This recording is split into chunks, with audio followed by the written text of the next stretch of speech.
വളരെയധികം ഇമ്പോർട്ടൻ്റ് ആയിട്ടുള്ളൊരു ക്വസ്റ്റ്യൻ ആണ് ഞാൻ ചോദിക്കുന്നത്. മൈൻഡ് സെറ്റ് അല്ലെങ്കിൽ ഒരു പ്രോപ്പർ മൈൻഡ് സെറ്റ് ഇല്ലാതെ ഫിനാൻഷ്യൽ പ്ലാനിങ് അല്ലെങ്കിൽ പേഴ്സണൽ ഫിനാൻഷ്യൽ പ്ലാനിങ് ചെയ്യുന്ന ഒരു വളരെ വലിയ മിസ്റ്റേക്ക് ആണ് എന്തുകൊണ്ടാണ് പറയുന്നത്?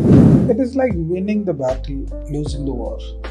കാരണം നമ്മുടെ പേർപ്പസ് എന്ന് പറയുന്ന സംഭവം, ഫൈനാൻഷ്യൽ പ്ലാനിങ്ങിൻ്റെ പേർപ്പസ് എന്താണ് നമ്മൾ കൃത്യമായിട്ട് ആദ്യമേ നമ്മൾ സെറ്റ് ചെയ്യുന്നിടത്താണ് ഈ ഒരു ജേർണി സ്റ്റാർട്ട് ചെയ്യുന്നത്.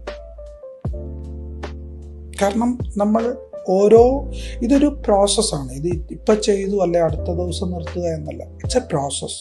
നമ്മൾ എത്ര കാലം ഇൻകം ക്രിയേറ്റ് ചെയ്യുന്നുണ്ടോ, എത്ര കാലം ബിസിനസ് നടത്തുന്നുണ്ടോ, ഈ സമയങ്ങളിലെല്ലാം ഉണ്ടാകുന്ന ഫൈനാൻഷ്യൽ ടേംസിൽ നിന്ന് വളരെ കൃത്യമായി നമ്മൾ ഫൈനാൻഷ്യൽ പ്ലാനിങ്ങൾ നടത്തണം.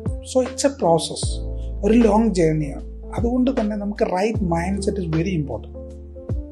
നമുക്ക് എന്ത് വേണം എന്ത് വേണ്ട എന്നുള്ളത് വളരെ ഇമ്പോർട്ടൻ്റ് ആണ്. The right time, the right money at the right hand at the right place.